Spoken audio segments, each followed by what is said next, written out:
हमारी आज की कहानी है ईमानदार रामू। रामू एक निर्धन बालक था। उसकी माँ एक धनी आदमी के घर में काम करती थी। एक दिन रामू की माँ बीमार हो गई और वह काम पर नहीं जा सकी। इसलिए उसने अपने बेटे रामू को अपनी जगह काम करने के लिए भेज दिया। रामू भी अपनी माँ की तरह मन लगाकर काम कर रहा था। वह हर चीज को झाड़ पोंछ कर उसके स्थान पर रख रहा था। तभी उसे एक सुंदर सी घड़ी दिखाई दी। घड़ी सोने की थी और उसमें चमकते हुए हीरे भी लगे हुए थे। घड़ी देखकर वह सोचने लगा कि काश मेरे पास भी ऐसी घड़ी होती। रामू के मन में लालच आ गया। सबकी नजर बचाकर उसने घड़ी अपनी जेब में रख ली और झटपट काम निपटाकर वह अपने घर जाने लगा। वह घड़ी को जेब में डालकर वहां से निकलने ही वाला था कि उसे अपनी माँ की दी हुई शिक्षा याद आ गई। उसकी माँ ने एक दिन उससे कहा था, बेटा, चोरी करना और झूठ बोलना ये दोनों सबसे बड़े पाप हैं।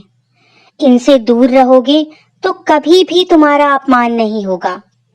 चोरी करोगे या झूठ बोलोगे तो कोई तुम्हें अपना मित्र नहीं बनाएगा। बेटा, हमें ईश्वर दिखाई नहीं देता, पर हमारा प्रत्येक काम, चाहे वह अच्छा हो या बुरा, कभी भी ईश्वर की नजरों से बच नहीं पाता।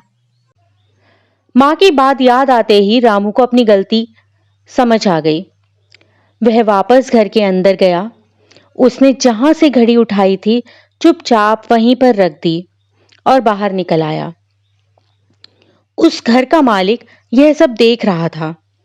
वह बहुत ही दयालु और सज्जन व्यक्ति था। उसने रामू के मन की बात को समझ लिया था। अपनी मां की बीमारी के कारण अगले दिन भी रामू को उनके घर काम करने के लिए आना पड़ा। जब रामू काम करके वापस जाने लगा तो मालिक ने उसे बुलाकर कहा, बेटा, यह घड़ी मैं तुम्हें दे रहा हूं। इसे अपने हाथ में बांध लो। इससे तुम्हें समय का ध्यान रहेगा। तुम ठीक समय पर अपना काम कर पाओगे। सही समय पर आया जाया करोगे। रामू हैरान होकर अपने मालिक को देख रहा था। मालिक ने कहा, घबराओ मत। इस घड़ी का मूल्य मैं तुम्हारी माँ के वेतन में से नहीं काटूंगा। रामू घड़ी पाकर बहुत खुश हो गया। वह भागा भागा अपनी माँ के पास आया और घड़ी दिखाते हुए उसने सारी सच्चाई बता दी। उसकी माँ रामू की ईमानदारी से बहुत खुश हुई।